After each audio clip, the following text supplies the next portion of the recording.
আমাদের সমাজে এখনও অধিকাংশ মানুষের ধারণা মেয়েরা আসলে বাসায় বসে কি কাজ করে।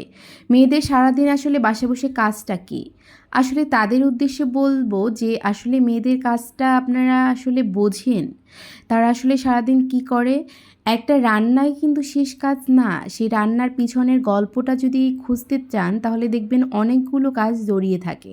হ্যালো এভরিওয়ান, আসসালামু আলাইকুম। ডেইলি ব্লগ করা আমার পক্ষে প্রায় অসম্ভবই বলা চলে। কারণ সারাদিন ছোট ছোট ফুটেজ নেওয়া আমার আসলে এগুলো পোষায় না, আমার মনে থাকে না। যেমন ধরুন একটা যদি রেসিপি করতে চাই সেটার মাঝখানেও আমি অনেক ফুটেজ নিতে ভুলে যাই। সেখানে তো ডেইলি ব্লগ বলা চলে, আমার অনেক কিছু ফুটেজ নিতেই মনে থাকে না। তো চলুন তবেও চেষ্টা করেছি একটা দিন, এটা ছিল রাত্রে ৮টা কি ৯টা থেকে পরের দিন ৮টা ৯টা অবধি আমি চেষ্টা করেছি কিছু কিছু ফুটেজ নেয়ার জন্য। তাও পুরোটা নিতে পেরেছি বলে আমার মনে হয় না, কারণ আমার এটা একদমই মনে থাকে না। তো যাই হোক, আমার হাসব্যান্ড বাসায় আসার সময় কিছু বাজার নিয়ে এসেছিল, সেগুলো আমি একে একে গুছিয়ে রেখেছিলাম, যেটা আমি প্রায় সময় করে থাকি। কারণ আমাদের বাসায় আগেও একবার আমি বলেছি যে আমাদের বাসায় প্রতিদিন বাজার টুকটাক করা হয়ে থাকে। আমরা মাসিক বাজার, সাপ্তাহিক বাজার এভাবে আমাদের সব সময় টুকটাক করা হয়। আমাদের মাসিক যে একসাথে অনেক বাজার করা হয় এটা আমাদের খুব একটা করা হয় না, যেহেতু আমরা ব্যবসায়ী মানুষ। মানে এভাবেই টুকটাক করা হয়, যখন যেটা লাগে সেটা নিয়ে আসি। তো ডিমগুলো আমি পরিষ্কার করে রেখে দিয়েছিলাম। তো এরপরে রাতেই আমি আবার ভাত বসিয়ে দিয়েছিলাম। মাঝে মাঝে আমি আমার শরীরটা ভালো না থাকলে আমি রাতে ভাত রান্না করি, যাতে সকালে আমার হাসব্যান্ড খেয়ে বেরিয়ে যেতে পারে।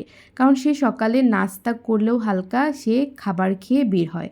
তো আমার শরীর খারাপ থাকলে আমি ঘুম থেকে উঠতে পারি না, সেজন্য তার জন্য খাবারটা আমি করে রাখি। তো এরপর আমি এগুলো গুছিয়ে নিলাম। সে কিছু ফল এনেছিল, তো এগুলো আমি গুছিয়ে তারপর হচ্ছে পরের দিন সকালবেলা, তো সকালে উঠে আমি হচ্ছে গিয়ে কিছু পার্সেল আগের দিন এসেছিল, 2টা পার্সেল এসেছিল।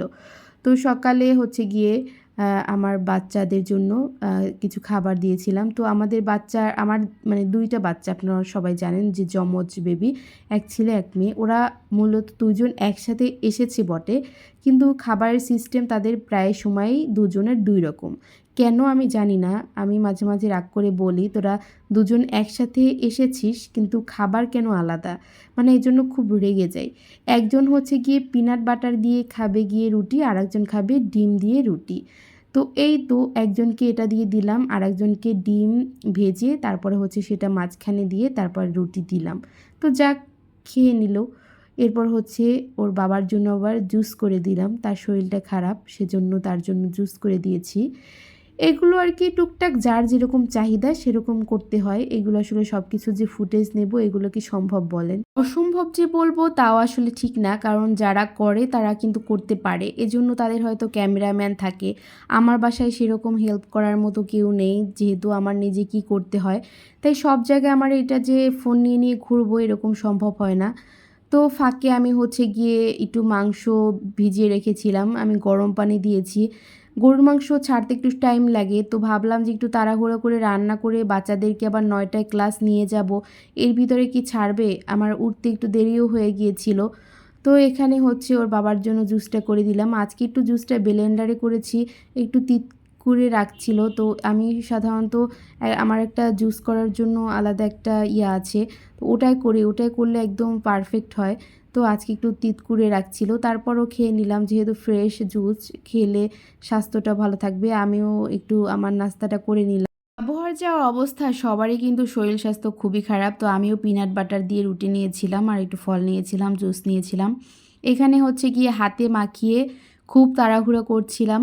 তো সব ধরনের মশলা দিয়ে দেখতেই পাচ্ছেন যে হাতে মাখিয়ে গরুর মাংসটা বসিয়ে দিলাম।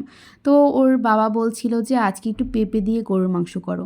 তো হাতে মাখিয়ে আমি বসিয়ে দেবো, তার আবার পেঁপে দিয়ে খেতে ইচ্ছে করেছে। একে তো এটা হচ্ছে কচি, মানে গরু থাকে না যে একটু কম বয়সী গরুর।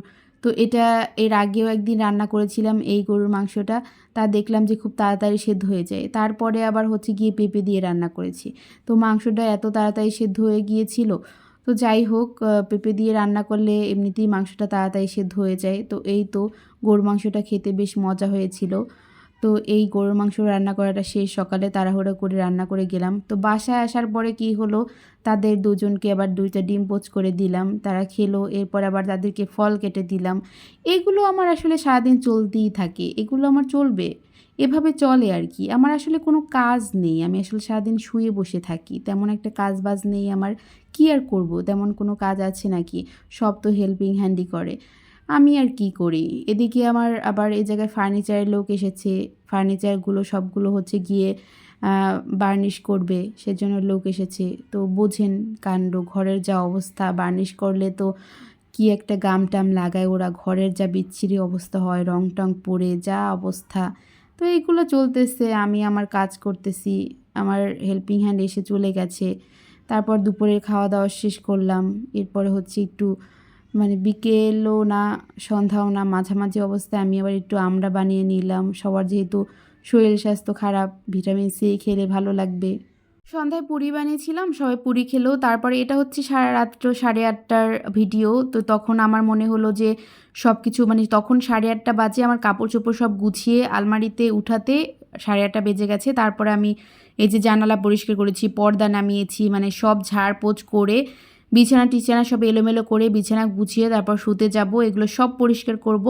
এরপর শুতেও গিয়েছিলাম। আর এই ছিল আমার সারাদিনের কাজকর্ম। কেমন লাগলো জানাতে ভুলবেন না। আল্লাহ হাফেজ।